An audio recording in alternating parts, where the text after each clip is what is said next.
Good morning, everybody. Joe here, budgetboss.ca. It is Wednesday. It is everyone to like and subscribe on YouTube, on IG, watching on IGTV. Double tap that screen and share. Get on Facebook and like the page. On Facebook. We just hit recently over 25,000 followers on Facebook, and I want that number to grow. Let's get another 0 at the end of it. So that's a big milestone to me. I remember my first 25 followers, so now it's amazing to see that page grow all over the world, 45 countries, 25,000 people following. That's a pretty cool thing in my opinion. So let's jump into yesterday's post. I released a post about finding the right financial advisor. So full disclosure, I am a licensed financial advisor. I manage investments, I manage insurance or help people acquire insurance. I also help people with their mortgages and finding a better rate and refer them to a mortgage specialist, something that I help people do on a regular basis. So beyond Budget Boss, I am actually licensed. So I am someone in the industry and I have seen a lot of things. So I want people to find a financial advisor that suits them best, which is difficult to do, and I understand that. So I want to give you my guide on finding the right financial advisor. Hopefully it's me, but if it's not me, it should be someone, because I feel that people need a financial advisor to guide them, as long as that person though is trustworthy and working in your best interest. So let's get right into it.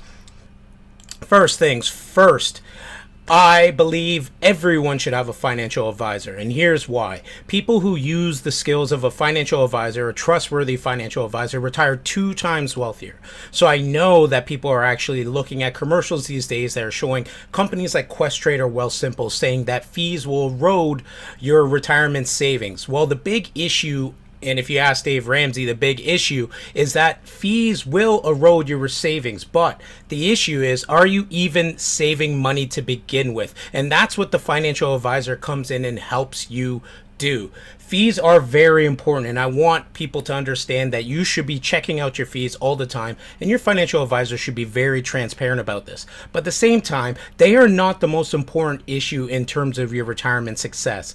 The guiding of a financial advisor for your plan and your wealth savings, people actually retire 2 times wealthier with net worth if they use a trusted financial advisor. So that's the first caveat that I want people to understand. There's a lot of anti-financial advisor sentiment around, and I know for a fact that my clients are all better off for having me. That is a fact. The ones that adopt my principles that I believe fit their life, all are better off than when I first met them. I have met people who were not saving a dime, in debt, had mortgage up to their eyeballs, and now we're actually talking about early retirement. Just a few years later, they didn't know where to start, didn't know what to do, and now we are actually purchasing products that are going to make them wealthier in the future. We are planning on how to leave their workplace and take their pension early. We're planning on leaving a legacy possibly, and these are things they wouldn't even fathom several years ago. So I stand by my claim that people who use a financial advisor are better off for it, and anyone that says otherwise, they've probably met a bad one. So I want people to understand that I'm going to show you what we need to do to find the right financial advisor for you and the things that you should be looking at. So let's get right into it. First things first, comfort. Most important thing, and this is why I mention it first, you got to be comfortable with this person. If you are not comfortable with this person, you are not going to listen to them. And the one thing that people don't realize is there's a lot of people you're really uncomfortable with. Quite frankly, there's people you just don't want to talk to. And to be totally honest, a lot of financial advisors are like that. They're people that are just weird or cringy or just have no social skills. There's a lot of people like that in general. And yes, they are in the financial advisory field. You need to be comfortable talking to this person. You need to be comfortable being honest with this person.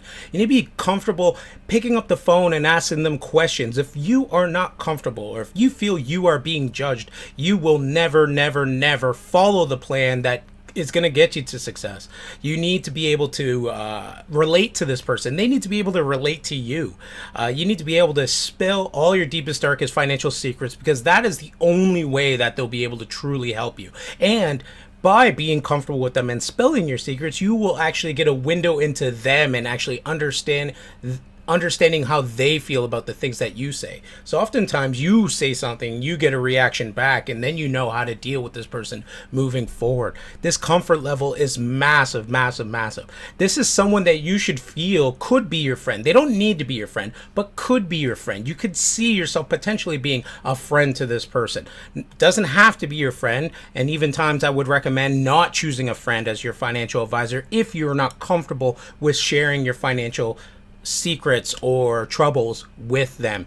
If that's the case, sometimes I have lots of friends as clients, and they are more comfortable because they know I'll still be their friend afterwards, and they know I have their best interest in heart. They know I want them to succeed. But other friends I have just don't want to have me as their advisor, and I think it's just an awkward level for them that they do not want to cross.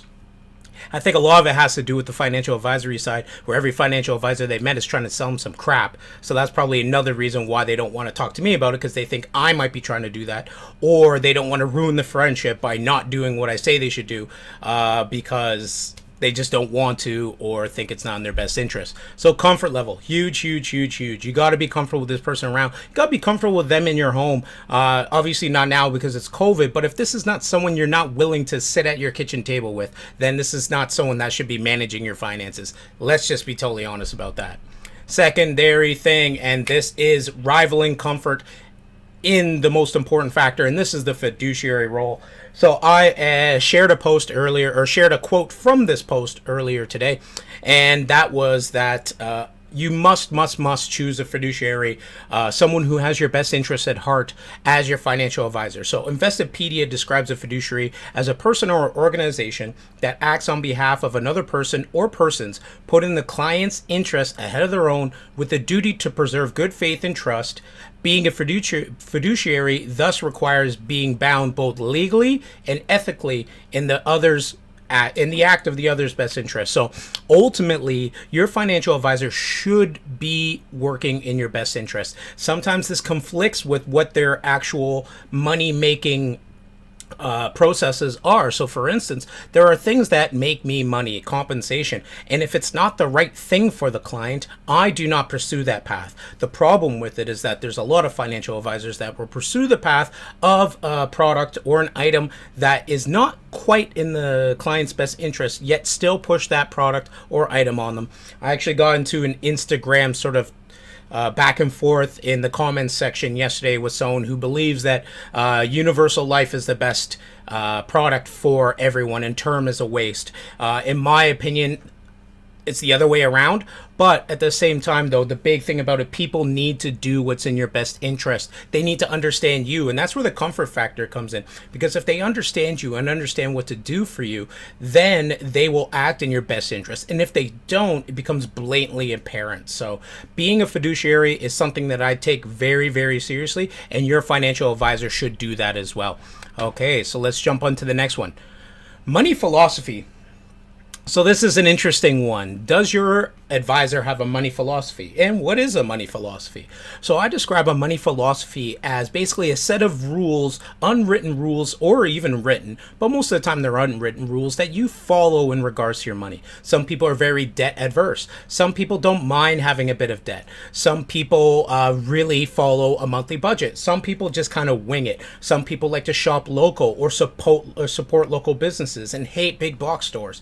There is ways that we spend our money that is an overarching money philosophy, and you and your financial advisor should both align with this. I'll give you one example of a money philosophy. I'm pretty debt adverse when it comes to my clients. I want them to have no debt, and the main reason for that, and this includes mortgage debt, by the way, I don't want them to have a mortgage anymore because I want them saving and investing more money. I want their investment accounts to be big, and I want their debt to be small. There's two reasons for that. When clients have more investments with me, I make more money. So the more money they have, the more money I have. I don't make money off my clients if they're heavily in debt.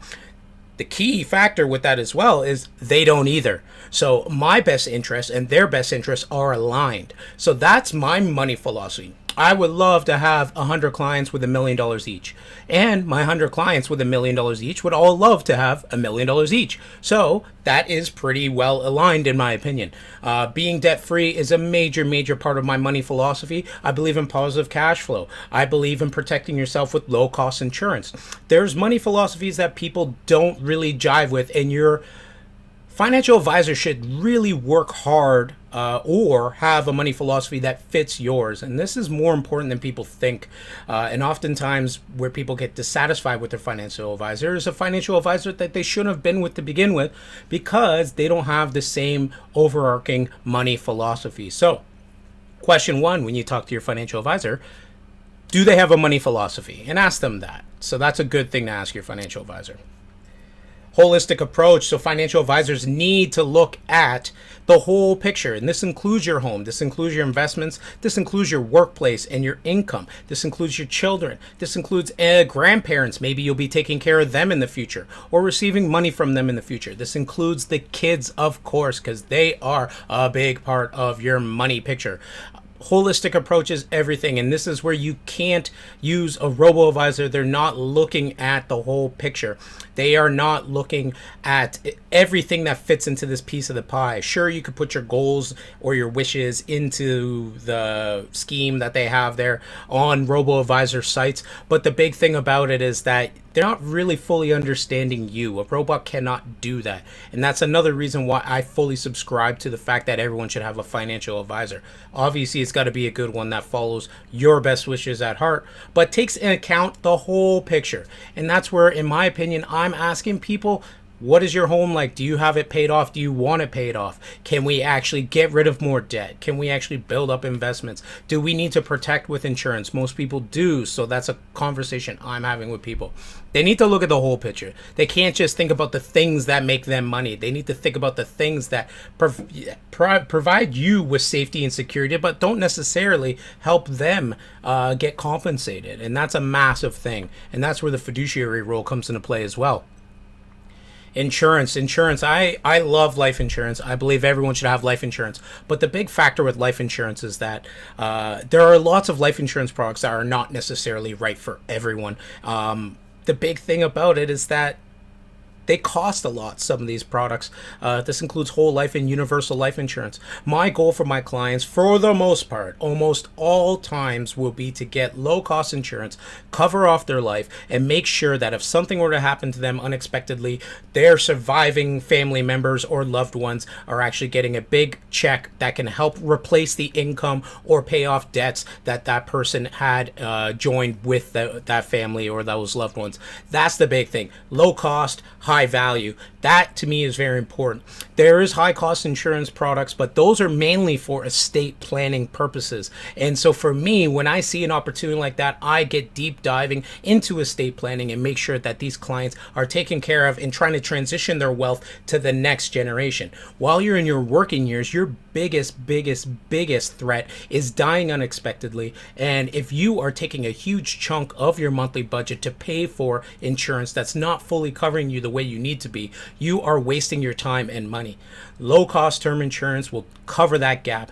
The big problem with it with financial advisors is that we get compensated based on the premium that you spend. So for instance, if you spend $100 a month, I make more, 5 times more than if you spend $20 a month. So that's 5x. So oftentimes advisors will push you into that higher cost policy because it makes them more money. Now, it doesn't necessarily mean that's a bad policy. It just means it's not necessarily the best policy for you.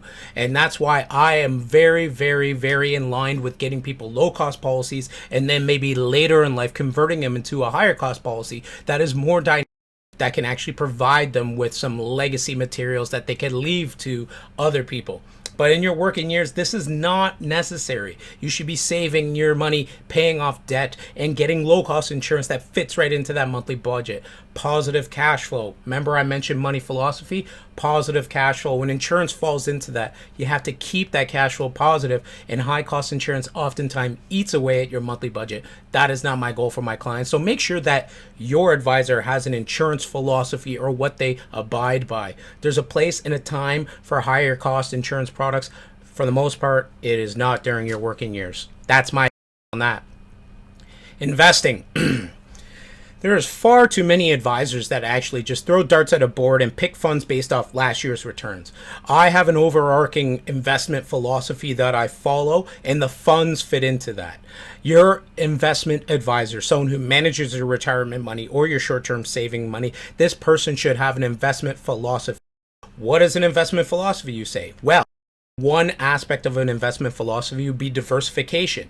So you do not want to be inside one country only, or one region only, or one sector only, such as healthcare, resources, energy. I find far too many people that are stuck in mainly Canadian funds that overlap and are heavily concentrated in the energy and resource sector.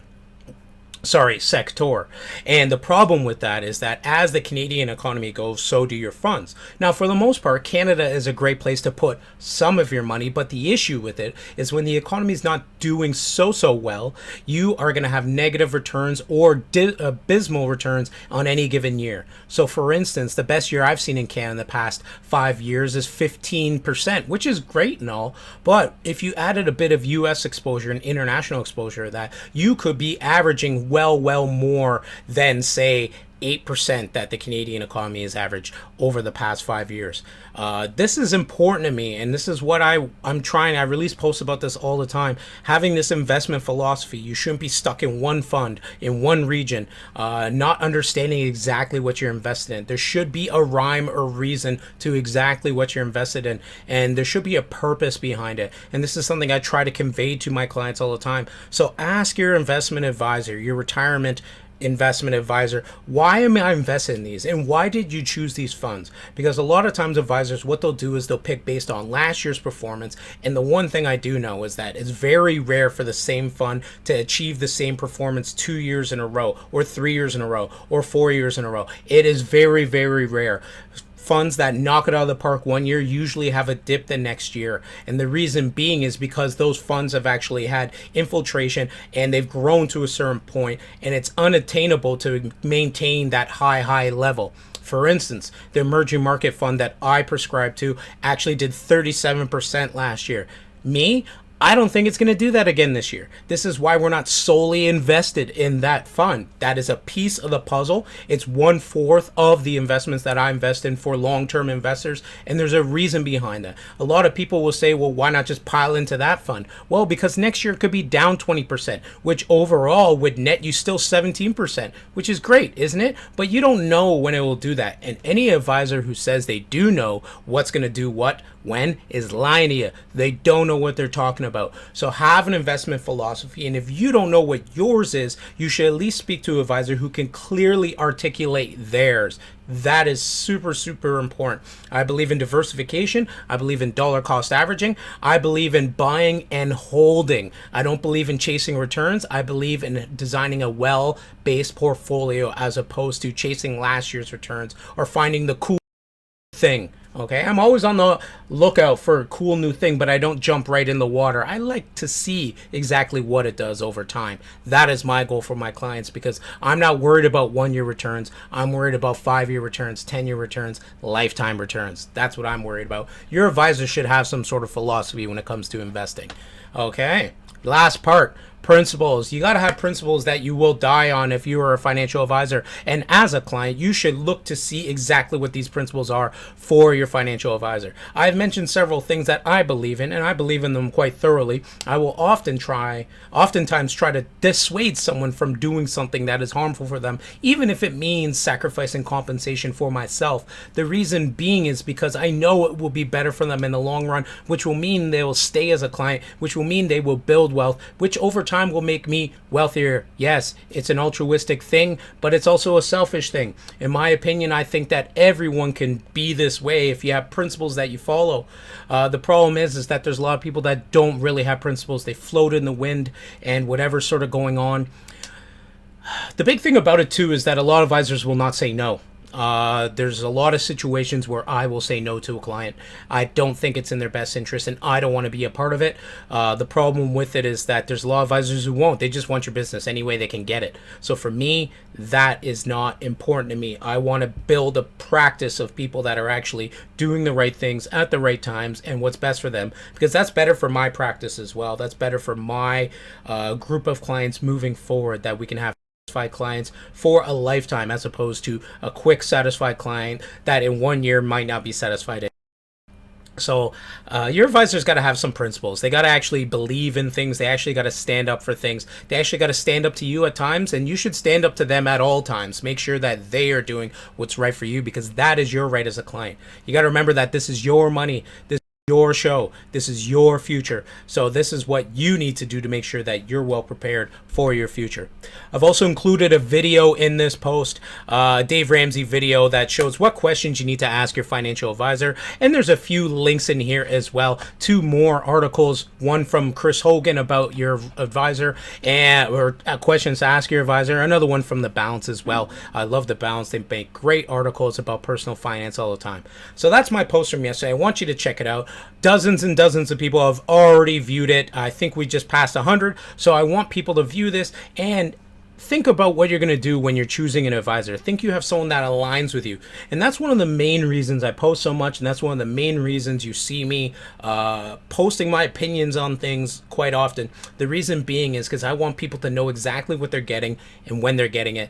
I want people who align with me to come into the fold and see that I do things a certain way. Of course, I'm flexible as to what the client's needs are, but the one issue is the overarching theme and pattern of what I do is pretty rock solid. I can adjust over time, and I always try to, but the base core principles stay about the same. And that's why you always see me posting, talking about what I believe in and standing up for what I believe in, to be totally honest, because there's a lot of people who will disagree with me, but I'm willing to die on the hill that I am walking up. And the reason being is because I think when we get to the other side of that hill, we're all going to be a lot wealthier. So that's my goal with everything that I do. So check out the post, like the post, share the post. If you are on IG, double tap that screen. If you are on YouTube, subscribe and like and share it if you can. I really appreciate if you guys could do that. Let's get those follower rates up. Let's get the algorithm working in my favor. So appreciate you guys. Thank you. Have a great day.